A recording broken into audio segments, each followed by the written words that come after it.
அனைவருக்கும் வணக்கம். இங்கு வருகை தந்திருக்கும் ஊடகவியலாளர்களுக்கும் எதிர்வரும் 15, 16, 17ஆம் தேதிகளில் யாழ்ப்பாண கலாச்சார மையத்தில் இடம்பெற இருக்கும் புத்தக திருவிழாவில் கலந்து கொள்ள இருக்கும் புத்தக விற்பனை நிறுவனங்களுக்கும் முதலில் எங்களது வணக்கங்களும் நன்றிகளும். நாங்கள் இங்கே கூடியிருக்கிறது இவரிடம் இடம்பெற இருக்கிற புத்தக திருவிழாவை பற்றிய அறிவித்தலை நிகழ்த்துவதற்காக. யாழ்ப்பாண தொழில்துறை மன்றம் கடந்த ஆண்டு முதல் தடவையாக யாழ்ப்பாண புத்தக திருவிழாவை ஒழுங்கு செய்திருந்தது. அந்த வகையில் இந்த வருடம் 2வது தடவையாக இந்த யாழ்ப்பாண புத்தக திருவிழா இடம்பெற இருக்கிறது. உண்மையில் வாசிப்பு பண்பாடு என்பது அருகிவிட்டது அல்லது பலரும் அதை இப்போது பின்பற்றுவதில்லை என்ற ஒரு கருத்து பரவலாக இருக்கிறது. ஆனால் மாணவர்களிடையும் இளையோருடையும் நாங்கள் புத்தகங்களை கொண்டு சேர்ப்பதில் பல்வேறுபட்ட சிரமங்களை எதிர்நோக்குகிறோம். அந்த வகையில் இந்த வாசிப்பு என்பதை நாங்கள் புத்தகங்களை இளையோரிடம் கொண்டு சேர்ப்பதன் ஊடாக மீட்டெடுக்க முடியும் என்ற நம்பிக்கை நமக்குள்ளது. வர்த்தக தொழில்துறை மன்றமானது தனியே வர்த்தகத்துறை சார்ந்து அல்லாமல் சமூக சிந்தனையோடு இளையோரின் கல்வி வளர்ச்சி, அறிவு வளர்ச்சி பற்றியும் ஆழமாக சிந்தித்து வரக்கூடிய ஒரு அமைப்பாகும். அந்த வகையில் நாங்கள் இந்த புத்தக திருவிழா என்ற ஒரு விடயத்தில் அதிக கவனம் செலுத்தி வருகிறோம். கடந்த ஆண்டைப் போலவே இவரிடமும் ஏறத்தாழ 40 காட்சிக்கூடங்கள் அமையப்பெற இருக்கின்றன. பல்வேறுபட்ட புத்தக விற்பனை நிறுவனங்களும் நம்மோடு இணைந்து இந்த புத்தக திருவிழாவில் கலந்து கொள்ள இருக்கின்றன. சர்வதேச ரீதியாக வெளிவந்திருக்கக்கூடிய பல்வேறு புத்தகங்களும் இலங்கையில் பல்வேறு பாகங்களில் இருந்து வரக்கூடிய புத்தக விற்பனை நிலையங்களும் இந்த புத்தக திருவிழாவில் கலந்து கொள்ள இருக்கின்றன. அது மட்டுமல்லாமல் நாங்கள் இதை ஒரு திருவிழாவாக கொண்டாடும் முகமாக பல்வேறுபட்ட நிகழ்வுகளையும் நாங்கள் இந்த புத்தக திருவிழாவில் ஒழுங்கு செய்திருக்கிறோம். அது பற்றிய ஒரு அட்டவணை நாங்கள் வெளியிட்டிருக்கிறோம். முதல் நாள், அதாவது 15ஆம் தேதி ஆரம்ப நிகழ்வு காலையில் 9 மணிக்கு இடம்பெறும். வடமாகாண கௌரவ ஆளுநர் வேதநாயனையா அவர்கள் பிரதம விருந்தினராக கலந்து கொண்டு அந்த நிகழ்வை ஆரம்பித்து வைப்பார்கள். மாலையில் சிறுவருக்கான நாடக நிகழ்வு இருக்கிறது. சிறுவர் புத்தகங்களை பற்றிய ஒரு அறிமுக அரங்கு இடம்பெற இருக்கிறது. தொடர்ச்சியாக அடுத்த நாள், அதாவது 16ஆம் தேதி சனிக்கிழமை காலையில் புத்தக வெளியீட்டு நிகழ்வு ஒன்று இடம்பெற இருக்கிறது. அதேபோல் மாலையில் ஓப்பன் மைக் என்று சொல்லக்கூடிய அனைவருக்குமான மேடை என்ற ஒரு நிகழ்வு 4:30 முதல் 8 மணி வரைக்கும் இடம்பெற இருக்கிறது. தங்களுக்குள் இருக்கக்கூடிய ஆற்றல்களை அவர்கள் அங்கே வெளிக்காட்டிக் கொள்ளக்கூடிய ஒரு சந்தர்ப்பம் வழங்கப்படுகிறது. யாராக இருந்தாலும் தங்களுக்குள் இருக்கக்கூடிய பாடும் திறமையையோ அல்லது வேறு திறமைகளையோ மேடையேற்றுவதற்கான ஒரு வாய்ப்பை அங்கே வழங்கப்பட இருக்கிறது. அதேபோல் ஞாயிற்றுக்கிழமை மாலையில் மூத்த எழுத்தாளர்களுக்கிடையான ஒரு கலந்துரையாடல், அதனைத் தொடர்ந்து நாடக நிகழ்வு என்று நாங்கள் இம்முறை அட்டவணைப்படுத்திய வகையில் பல்வேறுபட்ட நிகழ்வுகளை ஒழுங்கு செய்திருக்கிறோம். இது ஒரு முக்கியமான அரிய வாய்ப்பாக எடுத்துக்கொள்ள வேண்டும் எமது சமூகம். முக்கியமாக இளையோர் புத்தகங்களை அறிந்து கொள்வதற்காகவாவது எவ்விடத்துக்கு வர வேண்டும். எவ்வகையான புத்தகங்கள் வெளிவந்திருக்கின்றது, எத்தனை எழுத்தாளர்களுடைய புத்தகங்கள் வெளிவந்திருக்கின்ற விடயங்களை அவர்கள் அங்கு வந்து அறிந்து கொள்ள முடியும். அது மட்டுமில்லாமல் எமது மாவட்டத்திலும் சரி, ஒட்டுமொத்த மாகாணத்திலும் சரி இயங்கி வரக்கூடிய நூலகங்கள் தங்களுக்கு தேவையான நூல்களை இவ்வாறான ஒரு சந்தர்ப்பத்தில் இலகுவாக கொள்வனவு செய்து கொள்ள முடியும். பல்வேறுபட்ட விற்பனை நிலையங்கள் வர இருக்கிறது. அவர்கள் பெருமளவிலான விலைக்கழிவுகளையும் அந்த சந்தர்ப்பத்தில் வழங்க இருக்கிறார்கள். ஆகவே நூலகங்கள், சனஸ்பு நிலையங்கள் இந்த வாய்ப்பை பயன்படுத்தி கொள்ள வேண்டும். அதேபோல் பாடசாலை நூலகங்கள் கூட தங்களுக்கு தேவையான புத்தகங்களை இங்கே வாங்கிக் கொள்ள முடியும். ஆகவே நாங்கள் தயவன்புடன் ஊடக நண்பர்களையும் பொதுமக்களையும் கேட்டுக்கொள்வது, இந்த சந்தர்ப்பத்தை பயன்படுத்தி ஒரு சிறந்த சமூகத்தை கட்டியெழுப்புங்கள். அதற்கு எங்களுக்கு ஒத்துழைப்பு தாருங்கள். நாங்கள் இந்த செய்யக்கூடிய இந்த முயற்சிக்கு உங்கள் ஒத்துழைப்பை தாருங்கள். நன்றி.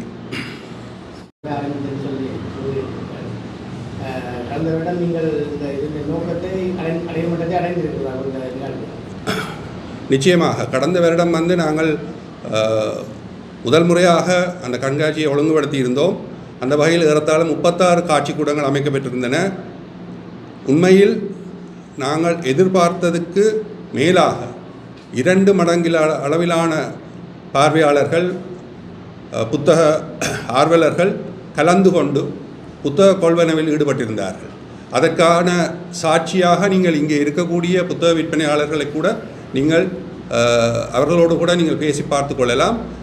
அந்த நிகழ்வானது பலர் மத்தியிலும் ஒரு ஆச்சரியத்தையும் எமது சமூகத்திடையில் இன்னும் வாசிப்புணர்வு மேலோங்கி இருக்கிறது என்பதையும் எடுத்துக்காட்டக்கூடியதாக அமைந்திருந்தது குறிப்பிடத்தக்கது.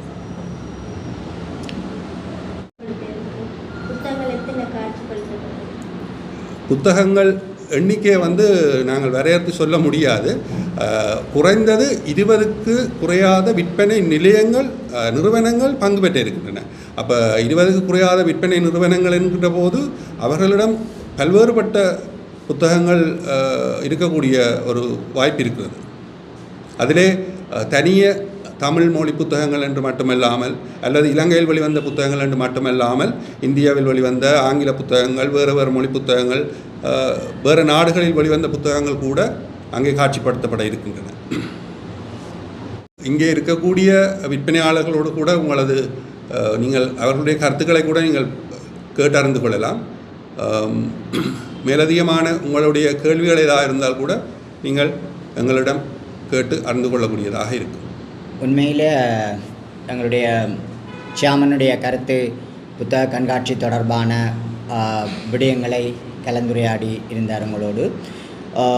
முதலில் இங்கே இருக்கின்ற அனைத்து ஊடகவியலாளர்கள், அதாவது எங்களுடைய வெற்றிக்கு பக்கபலமாக எப்பயுமே இருக்கின்றவர்கள், உங்களை நானும் மீண்டும் ஒரு முறை வரவேற்று கொண்டு, இந்த தகவல் தொழில்நுட்ப யுகத்திலே நாங்கள் வாழ்ந்து கொண்டிருக்கின்றோம்.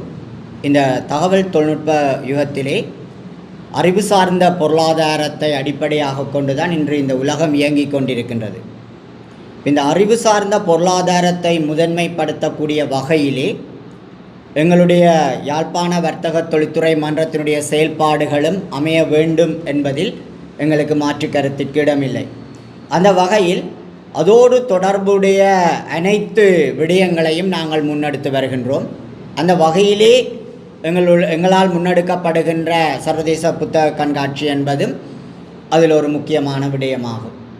அதாவது இன்றைய சமூக அமைப்புகள், இளைஞர்களினுடைய பங்களிப்புகள், இளைஞர்களினுடைய போக்குகள் என்று நாங்கள் பார்க்கின்ற பொழுது ஒரு குறித்த இலக்கு நோக்கித்தான் அவர்கள் ஓடிக்கொண்டிருக்கிறார்கள்.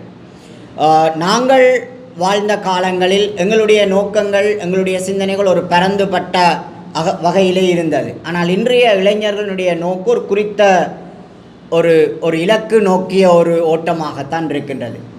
அப்போ இது எவ்வளவு தூரம் ஒரு நடைமுறை சாத்தியமாகும், அவர்கள் ஒரு நல்ல பிரஜைகளாக எங்களுடைய மண்ணிலே அவர்கள் வாழ்வதற்கென்று சொல்லி, அந்த வகையிலே உண்மையில் எங்களுக்கு நாங்கள் படிக்கின்ற காலங்களில் வாசிப்பு என்கின்ற விடயம் ஒரு மிக முக்கியமாக எங்களுடைய ஆசான்களினால் வலியுறுத்தப்பட்டிருக்கின்றது. அதாவது பரந்த ஒரு அறிவினை பெற்றுக்கொள்ளக்கூடிய விடயங்களை எங்களால்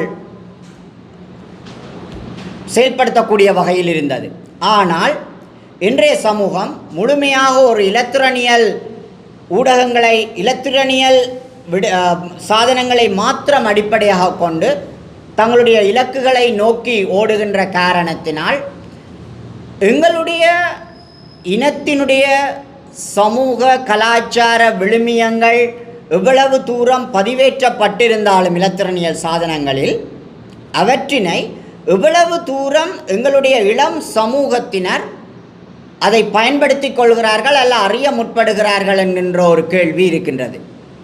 அந்த இடத்திலே உண்மையில் இவ்வாறான ஒரு கண்காட்சி ஒரு வருடத்தில் ஒரு 3 நாட்கள் எங்களுடைய இளைய சமுதாயத்தை குறிப்பாக அவர்களை நாங்கள் முதன்மைப்படுத்தி ஒரு இடத்திலே அவர்களை வர வைத்து பரந்துபட்ட எழுத்தாளர்களுடைய படைப்புகள், எங்களுடைய இலக்கிய விடயங்கள், கலாச்சார விழுமியங்களை அறியக்கூடிய ஒரு சந்தர்ப்பத்தினை தான் எங்களுடைய சேர்மன் சொல்லியிருந்தார். 3 நாட்களுமே ஒரு வித்தியாசமான முறையிலே இந்த நிகழ்ச்சிகள் கூட நாங்கள் ஒழுங்கு செய்திருக்கிறோம், சிறார்கள் முதல் இளையோர்கள் வரை. அப்போ இந்த நோக்கம், இந்த கண்காட்சியினுடைய பிரதானமான நோக்கம் உண்மையில் நாங்கள் இந்த கண்காட்சியை ஒரு சிஎஸ்ஆராக ஒரு சமூக நல நோக்கோடு தான் இந்த கண்காட்சியை நாங்கள் பார்க்கின்றோம். அப்போ ஒரு நல்ல விடயம் இந்த மண்ணிலே அறிமுகப்படுத்தப்பட வேண்டும் என்ற நோக்கத்தோடு கடந்த ஆண்டு செய்த இந்த விடயம் உண்மையில் நீங்கள் கேட்ட கேள்விகள் போல் நிறைய ஆர்வம் உள்ளவர்கள் அதில் கலந்து கொண்டிருந்தார்கள். அதே மாதிரி இந்த ஆண்டும் இந்த கண்காட்சியை நாங்கள் ஒழுங்கு செய்ய முன்பதாகவே எங்களுக்கு நிறைய பேர் கேட்டிருந்தார்கள், இந்த முறையும் நீங்கள் புத்தக கண்காட்சியை நீங்கள் ஒழுங்கு செய்கிறீர்களா என்று சொல்லி. காரணம் என்னவென்றால் அவர்கள் அனைவருக்கும் தெரியும், யாழ்ப்பாண வர்த்தக தொழில்துறை மன்றத்தினால் ஒழுங்கு செய்யப்படுகின்ற விடயங்கள் ஒரு காலமும் சோடை போனதில்லை. அதாவது நாங்கள் இந்த சமூகத்துக்கு தேவையான விடயங்களைத்தான் எடுத்து செல்கின்றோம், அதைத்தான் அவர்களுக்கு கொடுக்கின்றோம். அந்த வகையில் இந்த கண்காட்சி உண்மையில் ஒரு மிக பயனுள்ள ஒரு கண்காட்சியாக இந்த சமூகத்திற்கு அமையும். ஊடகவியலாளர்கள் நீங்கள் இந்த கண்காட்சியினுடைய அந்த தாற்பயத்தை சரியான வகையிலே எங்களுடைய மக்கள் மத்தியில் எடுத்து செல்லப்பட வேண்டும் என்பது எங்களுடைய யாழ்ப்பாண வர்த்தக தொழில்துறை மன்றத்தினுடைய ஒரு வேண்டுகோளாக இங்கு இருக்கின்றது.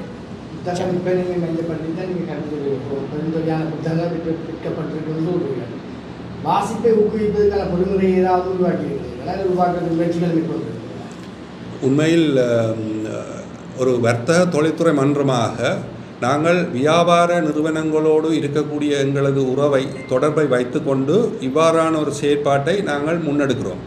இதில் நீங்கள் கேட்கக்கூடிய அந்த கேள்வியில் வாசிப்பு அருகி போனதற்கு முக்கியமான ஒரு காரணம் புத்தகங்கள் சரியான முறையில் இளையோரிடமும் சமூகத்திடமும் போய் சேரவில்லை என்பது. அந்த வகையில் இந்த முயற்சி இவ்வாறாக புத்தகங்களை நாங்கள் காட்சிப்படுத்தி எல்லோரையும் அந்த இடத்துக்கு வர வைத்து அந்த புத்தகங்களை பார்க்க வைப்பதன் ஊடாக அந்த வாசிப்பு நிச்சயமாக வலுப்பெறும். அதையும் தாண்டி நாங்கள் இந்த நிகழ்வுகளை ஒழுங்குபடுத்தி இருக்கிறோம். அதிலே புத்தக விமர்சன அரங்குகள், புத்தக வெளியீட்டு நிகழ்வுகள், அறிமுக நிகழ்வுகள், சிறு இளையோருக்கான ஆற்றுப்பட அவர்களுடைய ஆற்றல்களை வெளிக்கொணரக்கூடிய நிகழ்வுகள். அது மட்டுமில்லாமல் நாங்கள் முன்னரே சில போட்டிகள் அறிவித்திருந்தோம். கடந்த வருடம் இடம்பெற்ற புத்தக திருவிழாவை பற்றிய உங்களுடைய அனுபவத்தை கட்டுரைகளாக அல்லது கவிதையாக ஒரு விவரணமாக எழுதி எங்களுக்கு அனுப்புங்கள், தெரிவு செய்யப்படும் ஆக்கத்துக்கு நாங்கள் பரிசு வழங்குவோம் என்று. அந்த வகையில் புத்தக விமர்சனங்கள் செய்வோருக்கும் நாங்கள் அவ்வாறான ஒரு போட்டியை வைத்திருந்தோம். அந்த போட்டிகளுக்கு கூட எங்களுக்கு ஆக்கங்கள் கிடைத்திருக்கின்றன. அந்த தெரிவு செய்யப்பட்ட ஆக்கங்களுக்கான பரிசில்கள் அந்த நிகழ்வில் வழங்கப்பட இருக்கின்றன. அப்போ ஒரு தொழில்துறை மன்றமாக எங்களை நீங்கள் வாசிப்பை ஊக்கப்படுத்த நீங்கள் என்ன செயற்பாடு செய்கிறீர்கள் என்று கேட்டால் நாங்கள் அதில் ஆழமாக ஈடுபட முடியாது. ஆனால் தனிப்பட்ட முறையில் நாங்கள் பல்வேறுபட்ட விடயங்களை ஈடுபட்டு கொண்டு தான் இருக்கிறோம். அந்த விடயங்கள் இந்த இடத்திலே நான் சொல்வது அவ்வளோ பொருத்தமாக இருக்காது. ஆனால் இந்த செயற்பாட்டு கூட இந்த யாழ்ப்பாண சர்வதேச புத்தக திருவிழா என்ற இந்த செயற்பாட்டு கூடாக வாசிப்புக்கான பல்வேறுபட்ட ஆரம்ப கட்ட நிகழ்வுகள் நடந்து கொண்டிருக்கிறது. இதில் இன்னொரு விடயம் நான் இங்கே குறிப்பிடலாம்னு நினைக்கிறேன். என்னென்னு சொன்னால், இன்றைய இளைஞர் யுவதிகளினுடைய அறிவு பரம்பல் என்பது ஒரு மிக பிரம்மாண்டமானது. எங்களுடைய காலங்களில் ஒரு 20, 25, 30 வருடங்களுக்கு முதல் பட்ட மாதிரி இல்லை. இப்போ அவர்களுடைய அறிவு பரம்பல் உண்மையில் ஒரு மிக பிரம்மாண்டமானது. ஒரு மனிதனுடைய வாழ்க்கை பயணத்திலே வாசிப்பு என்பது ஒரு விடயம். அந்த வாசிப்பு கூடாக அவன் முழு மனிதன் அடைகின்றான், தன்னுடைய அறிவை வளர்த்து கொள்கின்றான். ஆனால் இன்றைய இந்த தகவல் தொழில்நுட்ப யுகத்திலே இன்றைய இளைஞர் யுவதிகளினுடைய அணுகுமுறையானது தகவல் தொழில்நுட்ப சாதனங்களின் ஊடாக பெருமளவு அறிவினை அவர்கள் மிக இலகுவாக பெற்றுக்கொள்ளக்கூடிய வகையிலே இருக்கின்றது. ஆனால் ஒரு மனிதனாக இங்கு வாழ்கின்ற பொழுது அவனுடைய வாழ்வியலில் அந்த வாசிப்பு என்கின்ற விடயம் முழுமையாக அல்ல பகுதி அளவிலே அவனோடு இணைகின்ற பொழுதுதான் அவனுடைய வாழ்க்கை முறைமை பூர்த்தி அடைந்து கொள்வதாக நாங்கள் எடுத்துக்கொள்ளலாம். அந்த வகையிலே அந்த வாசிப்பு முறைமையை, அந்த விடயத்தினை ஊக்குவிக்கும் முகமாகத்தான் நாங்கள் இந்த எவ்வளவோ இலத்திரனியல் புத்தகங்கள் இருக்கின்றன. ஆனால் இவ்வாறான புத்தகங்களை நாங்கள் அவர்களுக்கு கொடுக்கின்ற பொழுது, புத்தகங்களை அவர்கள் வாங்குகின்ற பொழுது தண்டபாட்டிலே அவர்கள் ஊக்குவிக்கப்படுகிறார்கள் வாசிப்புக்காக. இளைஞர்களை ஊக்குவிப்பதற்காக நீங்கள் இதை செய்யறதுன்னு சொல்லிடுவீங்க. அப்படின்னு சொன்னால் இந்த பாடசாலை அதாவது லீவு விட்டா பிறகு இதை செய்கிறதுக்கு நீங்கள் இன்னும் வந்தது காரணம் என்னன்னு சொல்ல முடியுமா?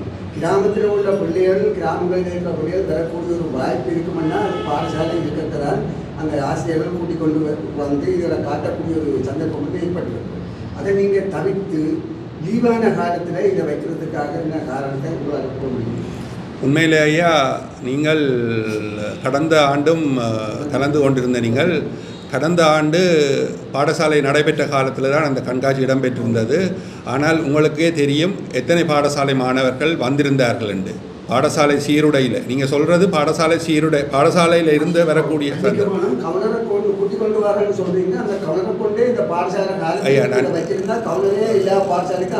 நான் சொல்லி முடிச்சிடறேன் ஐயா, சொல்லி முடிச்சிடறேன்.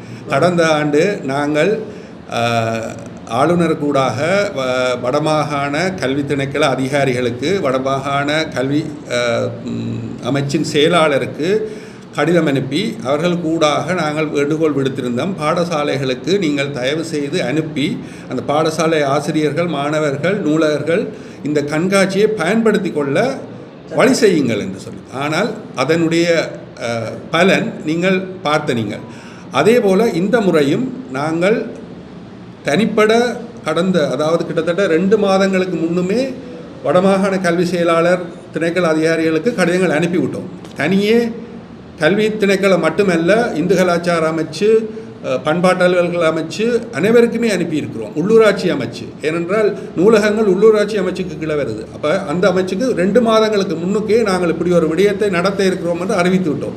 அதற்கு மேலதிகமாக அண்மையில் நாங்கள் ஆளுநரை சந்தித்து இந்த விடயங்களை அவருக்கு எடுத்து கூறிய போது அவர் அந்த கடிதங்களை மீளவும் அனுப்ப சொல்லியும் தான் அவர்களுக்கு மீள ஒரு அறிவுறுத்தல் விடுக்கிறேன், பாடசாலை மாணவர்களை, நூலகர்களை, நூலக பொறுப்பாளர்களை இந்த கண்காட்சிக்கு போய் பயன்பெற்று கொள்ளுமாறு தான் அறிவுறுத்துகிறேன் என்று சொல்லியிருக்கிறார். ஒரு மன்றமாக, ஒரு நிறுவனமாக எங்களால் இந்த விடயங்களை சிந்தித்து என்ன முன்முயற்சிகள் எடுக்க முடியுமோ அவை எடுக்கப்பட்டிருக்கிறது. இதுதான் நாங்கள் இதில் சொல்கிற விஷயம். நாங்கள் பல்வேறுபட்ட சிரமங்கள், நீங்கள் ஒரு விற்பனையாளராக உங்களோட கடையில் விட்டுட்டு இப்படியான ஒரு இடத்துல வந்து பங்கு வேண்டியதில் உங்களுக்கு கணக்க சிரமம் இருக்கும். அவ்வாறான பல்வேறுபட்ட சிரமங்களோடு ஒழுங்குபடுத்தப்படுற இவ்வாறான நிகழ்வுகள் இந்த சமூகத்தால் சரியாக பயன்படுத்தப்பட்டு கொள்ள வேண்டும். நாங்கள் லாப நோக்கமற்ற முறையில் இவ்வாறான ஒரு செயற்பாட்டை முன்னெடுக்கிறோம். எங்களுக்கு இதுக்குள்ளால எந்த லாபமும் இல்லை. இது ஒரு சமூக பணியாகத்தான் நாங்கள் செய்கிறோம். இவ்வாறான ஒரு நிகழ்வை பல்வேறுபட்ட, அதாவது யாழ்ப்பாண சர்வதேச கண்காட்சி, வர்த்தக கண்காட்சியை வருடாவருடம் நடத்தி கொண்டிருக்கிற ஒரு நிறுவனமாக, ஒரு அமைப்பாக இவ்வாறான நிகழ்வை திறம்பட ஒழுங்காக நடத்தக்கூடிய ஒரு ஆற்றல் எங்களிடம் இருக்கிறது. அந்த ஆற்றலை வைத்து கொண்டு தான், அந்த நம்பிக்கையோடு தான் நாங்கள் இந்த புத்தக கண்காட்சியையும் ஒழுங்கு செய்கிறோம். எங்களால் இதை சிறப்பாக நடத்த முடியும் என்று. அவ்வாறாக நாங்கள் ஒரு நிகழ்வை ஒழுங்கு செய்து பல்வேறுபட்ட சிரமங்களுக்குள் நாங்கள் நடத்துகிற போது அதை இந்த சமூகம் சரியான முறையில் உள்வாங்கி பயன்படுத்தி கொள்ள வேண்டும். அவ்வாறு பயன்படுத்தி கொள்ளாமல் விட்டால் இழப்பு அவர்களுக்குத்தான். அப்போ மாணவர்களாக இருக்கட்டும், பெற்றோர் அக்கறைப்பட வேண்டும், ஆசிரியர்கள் அக்கறைப்பட வேண்டும். உண்மையில் பாடசாலை நேரங்களில் வருவதென்பது ஒன்று. சனி ஞாயிற்றுக்கிழமைகளில் பெற்றோர் குழந்தைகளை அழைத்து வர்றதுக்கு இன்னும் பல்வேறுபட்ட வாய்ப்புகள் இருக்கிறது. ஏனென்றால் உங்களுக்கு தெரியும், பாடசாலை மாணவர்கள் தாங்களே காசை கொண்டு புத்தகங்களை கொள்வனவு செய்வது என்பதில் பல்வேறுபட்ட சிரமங்கள் இருக்குது பாடசாலை ஊடாக வருகிற போது. ஆனால் பெற்றோரை கூட்டிக் கொண்டு வருகிற போது அந்த விடயம் இலகுவான ஒரு விடயமாக இருக்கிறது. ஆனால் எவ்வளத்துக்கு அந்த விடயம் நடக்கிறது? எத்தனை பெற்றோர்கள் தங்கள் குழந்தைகளை கூட்டிக் கொண்டு இந்த புத்தகங்களை பார்வையிடுங்கள். நாங்கள் கண்காட்சி விற்பனை என்ற ஒரு செயற்பாட்டை நடத்துவதே முதல் புத்தகங்களை பாருங்கள். உங்களுக்கு புத்தகங்களை பார்த்தால்தான் ஆர்வம் வரும். அந்த சந்தர்ப்பத்தை வழங்க வேண்டியது பெற்றோர். இப்போ தயவுடன் நாங்கள் கேட்டுக்கொள்கிறோம், இந்த சந்தர்ப்பத்தை நீங்கள் அனைவரும் பயன்படுத்தி கொள்ளுங்கள். உண்மை இங்கே நான் விட்டு செல்லலாம் என நினைக்கின்றேன். இந்த கண்காட்சிகளினுடைய தாற்பயத்தை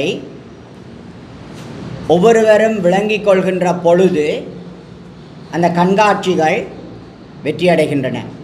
உண்மையில் ஒரு மாணவன் அல்லது ஒரு பெற்றோர் அல்லது ஒரு தேவை ஏற்படுகின்ற ஒருவர் ஒவ்வொரு கடைகளாக சென்று புத்தகங்களை பார்த்து தனக்கு தேவையானதை பெற்றுக்கொள்வதும், இவ்வாறான சிறப்பு காட்சிக்கூடங்களிலே உங்களுக்கு தெரியும், காட்சிக்கூடங்களை அமைக்கின்ற அந்த விற்பனை நிலையங்கள், அந்த வெளியீட்டாளர்கள் தங்களிடம் இருக்கின்ற சிறந்த படைப்புகளையும் சிறந்த ஆக்கங்களையும் சிறந்த பொருட்களையும் தான் அங்கு காட்சிப்படுத்துவார்கள்.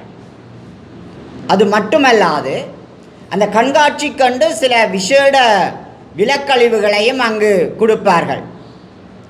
அப்போ சுமார் ஒரு 20க்கும்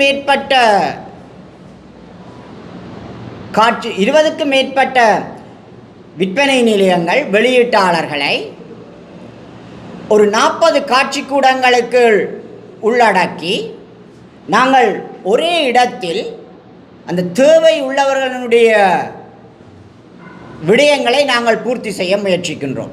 உண்மையில் இந்த கண்காட்சி புத்தகம் அல்லாட்டி அது சார்ந்த விடயங்களை வாங்க நினைப்பவர்கள் அல்ல அது சார்ந்த விடயங்களை அறிந்து கொள்ள நினைப்பவர்களுக்கு இது உண்மையிலே ஒரு சிறந்த ஒரு தளமாக, ஒரு களமாக அமையும் என்று எங்களுடைய கருத்து. அதாவது பல்வேறு இடங்களில் இருக்கின்ற, நாட்டில் பல்வேறு இடங்களில் இருக்கின்ற முக்கியமான முதன்மையான நிறுவனங்கள் ஒரு இடத்திலே கொண்டு வந்திருக்கின்றோம். அவர்களுடைய சிறந்த படைப்புகள், அவர்களுடைய படைப்புகளுக்கான சிறந்த விலைகளை பெற்றுக்கொள்ளக்கூடிய வகையில் ஆர்வம் உள்ளவர்களுக்கு இந்த சந்தர்ப்பத்தை எங்களுடைய மக்கள் சரியான வகையிலே பயன்படுத்தி கொள்ள வேண்டும் என்பதுதான் எங்களுடைய விருப்பமாக இருக்கின்றது.